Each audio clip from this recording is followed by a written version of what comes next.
How green is your electric vehicle? Hello there, Grumpy here. The latest report from the Green Electric Cars Guide has just been published, and it covers EVs up to the 30th of June 2023 that were available in Australia. So if you're thinking of buying an EV, is it better than a fossil fueled vehicle or not?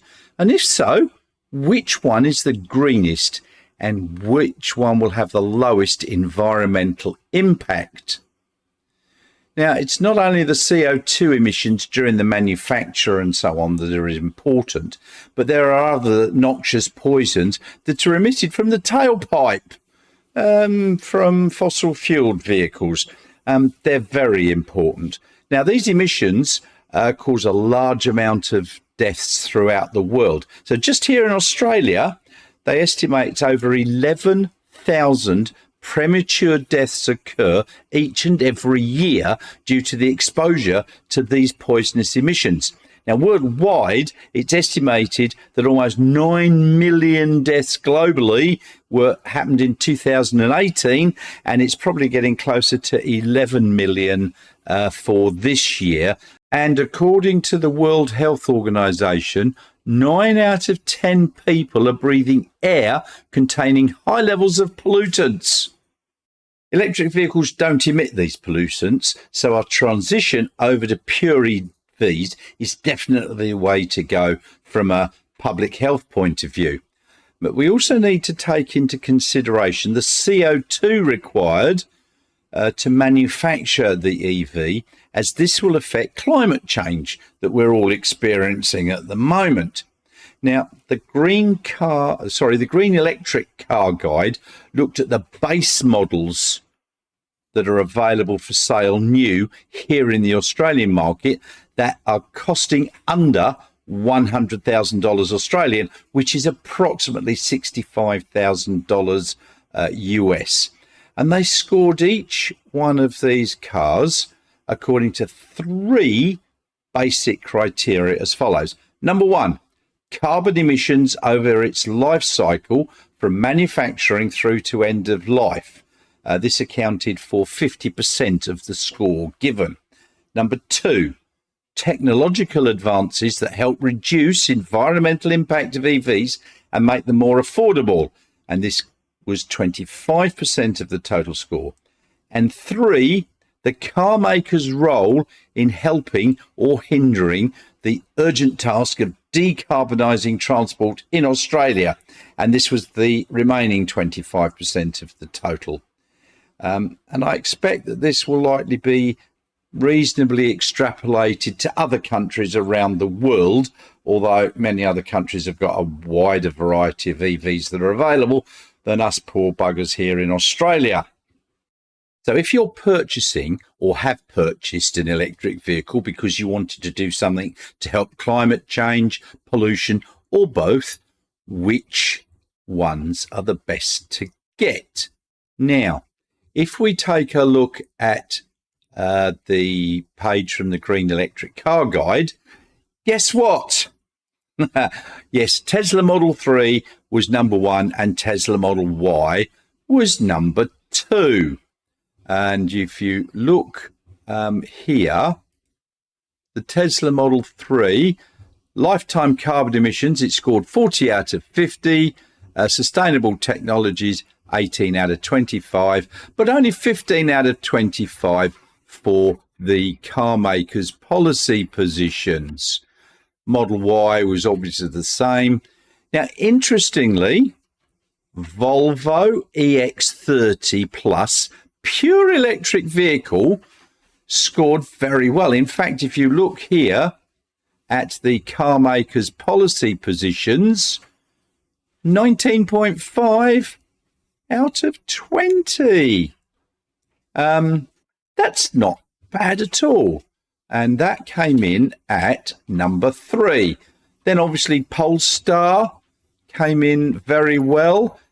They scored 24 out of 25 for the car maker's policy position, and 25 out of 50 and 13 out of 25 for the other two sections.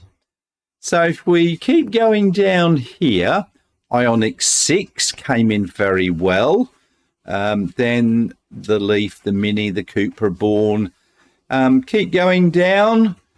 Oh, now we start to get to a few of the Chinesey ones. GWM Aura, BYD Dolphin, BYD Atto 3, MG4. Then further down comes out to be the Kia EV6, Hyundai Ioniq 5, and the MG ZS EV. So, why is that? It actually looks like it's the car makers' policies that have affected their scores. So, as I said, at the top, Tesla still only scored 15 out of 25, Volvo 19.5, and Polestar 24 out of 5.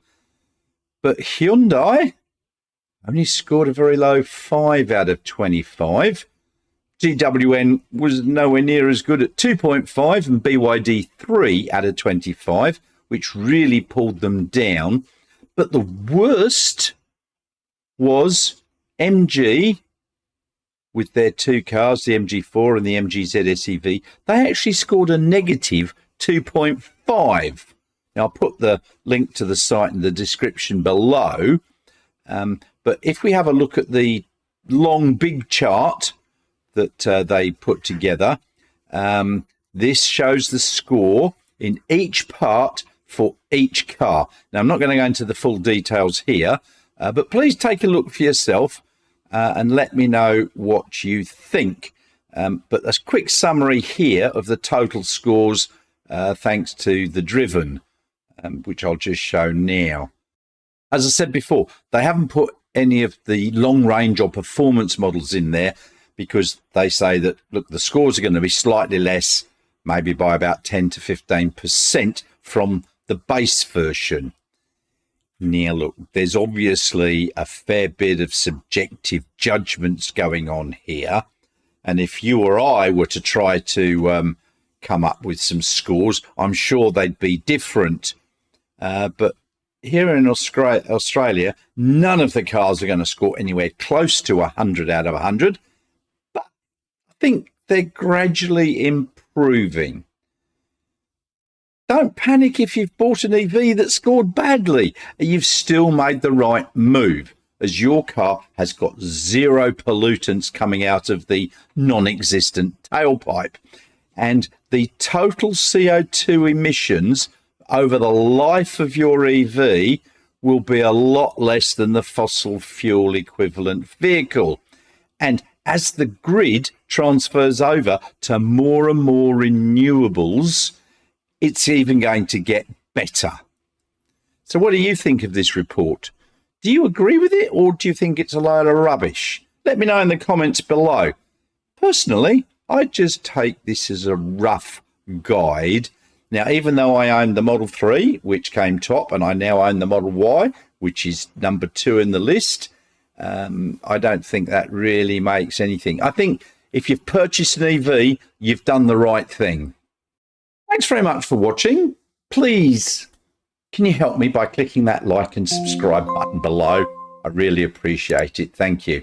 I've also put my Tesla referral link below, as well as a link to Ko-fi, so you can help keep me caffeinated. All right, thank you very much, and I'll see you all very soon.